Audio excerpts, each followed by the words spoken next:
नरेंद्र मोदी 24 के चुनाव में नए बैच के साथ आ गए हैं। ये नया बैच उन उम्मीदवारों का है जिन पर बहुत बड़ा दांव लगा है। देश भर में इन हाई प्रोफाइल सीटों की चर्चा हो रही है। नरेंद्र मोदी चुनाव से पहले पुराने चेहरे बदलकर कई बार विपक्ष को चौंकाते रहे हैं। तो क्या नए चेहरे का दांव 100% जीत की गारंटी है? क्या चेहरे बदलने से वोटर भी खिल जाएगा? चुनावी रिकॉर्ड्स क्या कहते हैं और मोदी की ऐसी कौन सी रणनीति है जिसकी काट विपक्ष के पास भी नहीं है? स्पेशल रिपोर्ट को देखिए और समझिए कि मोदी ने कब कब चुनावी चेहरे बदलकर सरप्राइज दे दिया है।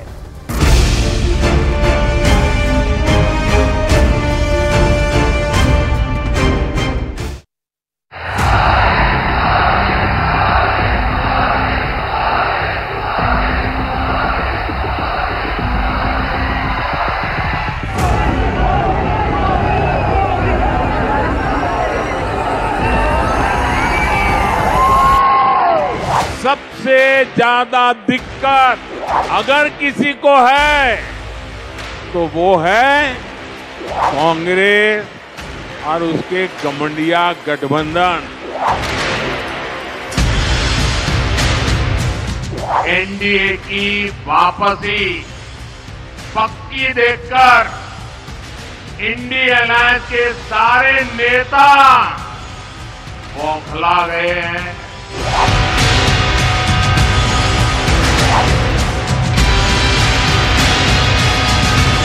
कांग्रेस की पूरी ताकत एक परिवार को ही आगे बढ़ाने में लगती रही।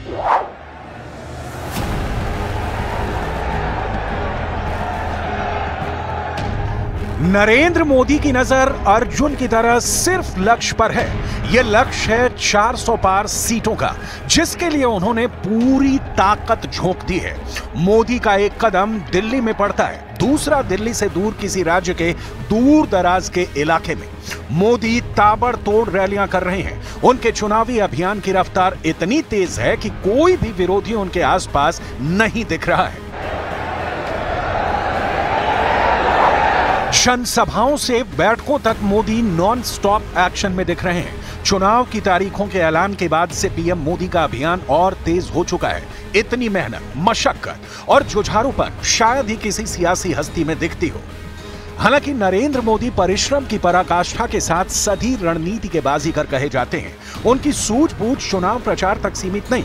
मोदी बोल्ड स्टेप्स उठाते हैं, यानी ऑन द स्पॉट फैसले। उम्मीदवारों के चयन से लेकर दिग्गज शहरों को तब्दील करने तक से मोदी कभी नहीं हिचकते।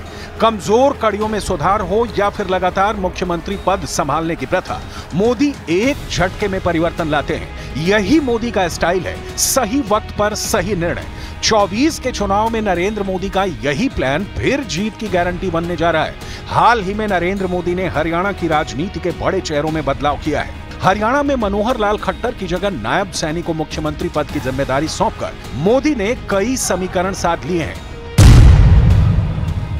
बीजेपी लंबे वक्त से हरियाणा में महसूस कर रही थी कि गठबंधन सरकार में सब कुछ ठीक नहीं है। उस पर राज्य में बीजेपी की साझेदार जेजेपी लोकसभा की सीटों की मांग कर रही थी।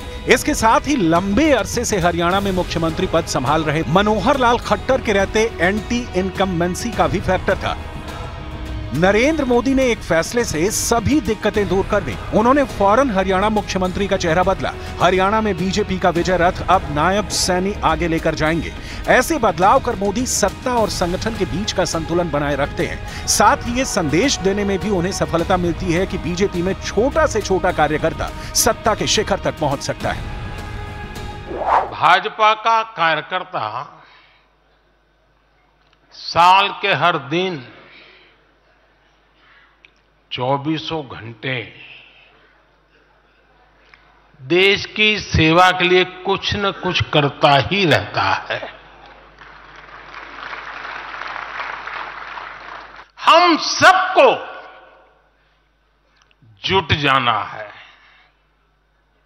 हर नए वोटर तक पहुंचना है, हर लाभार्थी तक पहुंचना है, हर वर्ग, हर समाज, हर पंथ, परंपरा, सब लोगों के पास पहुंचना है।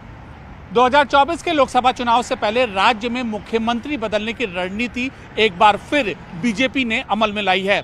इससे पहले भी 2023 या फिर और पहले भी मुख्यमंत्रियों को बदला गया है राज्यों में, और जब जब बीजेपी ने इस रणनीति का इस्तेमाल किया उसे सफलता का स्वाद चखना पड़ा चुनावी मैदान में। बात सिर्फ मुख्यमंत्रियों तक सीमित नहीं है। मोदी युग में सांसद हो या विधायक, उनका टिकट प्रदर्शन के आधार पर तय होता है। 24 के चुनाव में बीजेपी ने दिल्ली की 7 सीटों में 6 नए चेहरे उतारकर साफ कर दिया कि परफॉर्मेंस पॉलिटिक्स पर पार्टी आगे बढ़ रही है। दिल्ली के सांसदों के जो चेहरे बदले गए और बीजेपी के नए उम्मीदवारों को भी जान लीजिए। नई दिल्ली संसदीय सीट पर मौजूदा सांसद मीनाक्षी लेखी की जगह बांसुरी स्वराज बीजेपी के उम्मीदवार हैं। दिल्ली की चांदनी चौक संसदीय सीट पर बीजेपी ने हर्षवर्धन की जगह प्रवीण खंडेलवाल को उम्मीदवार बनाया है। दक्षिण दिल्ली से रमेश बिधूड़ी की जगह रामवीर सिंह बिधूड़ी बीजेपी के कैंडिडेट हैं। उत्तर पश्चिम दिल्ली में बीजेपी ने हंसराज हंस की जगह योगेंद्र चंदोलिया पर दांव लगाया है। बीजेपी ने पूर्वी दिल्ली में गौतम गंभीर की जगह पर हर्ष मल्होत्रा को उम्मीदवार बनाया है। पश्चिमी दिल्ली में प्रवेश वर्मा की जगह बीजेपी ने कमलजीत सहरावत को टिकट दिया है। सिर्फ उत्तर पूर्वी दिल्ली में मनोज तिवारी इकलौते मौजूदा सांसद हैं जिन्होंने पार्टी का भरोसा कायम रखा है। टिकट बंटवारे से लेकर उम्मीदवारों के चयन तक हर पहलू पर भारतीय जनता पार्टी बहुत ही फोकस तरीके से काम करती है और अपने कार्यकर्ताओं को बहुत ही तवज्जो देती है। प्रधानमंत्री नरेंद्र मोदी के काल में छोटा सा छोटा कार्यकर्ता पहली कतार में जाने की हसरत पाल सकता है, और कई बार प्रधानमंत्री नरेंद्र मोदी ने तो चुनावी बाजी भी कार्यकर्ताओं पर विश्वास करके ही जीती है। गुजरात। नरेंद्र मोदी ने 2021 में एकाएक गुजरात में मुख्यमंत्री का चेहरा बदला था। वाजिब वजह थी, चुनाव 1 साल बाद होने थे, लेकिन दूरदर्शी लीडरशिप क्या होती है ये मोदी ने दिखाया। तब विजय रूपाणी को मुख्यमंत्री पद से हटाया गया था। वजह थी कोविड की दूसरी लहर के दौरान उनकी सरकार का प्रबंधन। कोविड की दूसरी लहर के दौरान गुजरात सबसे बुरी तरह से प्रभावित हुआ था। गुजरात उच्च न्यायालय ने टिप्पणी की थी कि दूसरी लहर के दौरान रूपाणी की सरकार की प्रतिक्रिया संतोषजनक और पारदर्शी नहीं थी। विजय रूपाणी की लोकप्रियता गिरती जा रही थी, जिसे देखते हुए मोदी ने राज्य की कमान भूपेंद्र पटेल को सौंप दी। मुख्यमंत्री को बदलकर विधानसभा चुनाव में बीजेपी ने बाजी मारी। मोदी ने मुख्यमंत्रियों के चेहरे बदलकर जिन राज्यों में बीजेपी के गढ़ को सलामत रखा, उसमें उत्तराखंड का रिकॉर्ड सबसे दिलचस्प है। उत्तराखंड। बीजेपी ने 2021 के विधानसभा चुनाव से पहले उत्तराखंड में एक तो नहीं 3 चेहरों को बदल दिया था, ताकि यह तय हो सके कि सरकार स्थिर है। 10 मार्च 2021 को 4 साल से सीएम पद संभाल रहे त्रिवेंद्र सिंह रावत की जगह तीरथ सिंह रावत ने ली थी। जुलाई 2021 में तीरथ सिंह रावत की जगह पुष्कर सिंह धामी को उत्तराखंड का मुख्यमंत्री बनाया गया। इन कदमों से भाजपा पार्टी को फायदा हुआ, क्योंकि धामी ने एक स्थिर सरकार दी और अगले साल के विधानसभा चुनाव में भाजपा को फिर से निर्वाचित होने में मदद की। पिछले त्रिपुरा विधानसभा चुनाव से पहले पार्टी ने उस वक्त के मुख्यमंत्री बिप्लब कुमार देव को हटाकर पार्टी प्रमुख जो कि प्रदेश के थे मानिक साहा को सीएम बनाया था, और पार्टी की ये रणनीति कारगर रही। मतलब मुख्यमंत्री का चेहरा चुनाव से बदलने की जो पार्टी की रणनीति थी, उस पर एक बार फिर उस वक्त पार्टी की मुहर लग गई। उस वक्त त्रिपुरा में बिप्लब कुमार देव की लोकप्रियता लगातार घट रही थी। बिप्लब कुमार देव को पार्टी के भीतर भी विद्रोह का सामना करना पड़ा था। सरकार में सब कुछ ठीक नहीं होने को भांपते हुए मोदी ने माणिक साहा को आगे किया, जिससे संगठन में यह साफ संदेश गया कि बीजेपी के कार्यकर्ताओं के लिए पार्टी में अवसर ही अवसर है। पूर्वोत्तर राज्य में कमल खिलाने के लिए यह बहुत बड़ा फैक्टर बना। मोदी राज्यों में नेतृत्व के अगले बैच का निर्माण वक्त वक्त पर करते रहते हैं। उन्होंने मध्य प्रदेश और राजस्थान में मुख्यमंत्री के पद ऐसे नेताओं को सौंपे हैं जिनका नाम शायद ही कभी लाइमलाइट में रहा हो।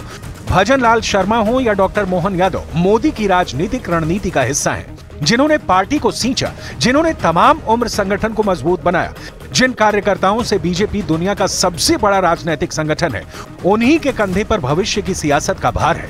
ये भी साफ है कि नरेंद्र मोदी के दौर में पार्टी कार्यकर्ता कठोर परिश्रम से किसी भी कद और पद तक पहुंच सकता है, जैसे वो खुद पहुंचे हैं। एक स्वयंसेवक से देश के प्रधान पद तक की नरेंद्र मोदी की यात्रा सबसे बड़ी मिसाल है।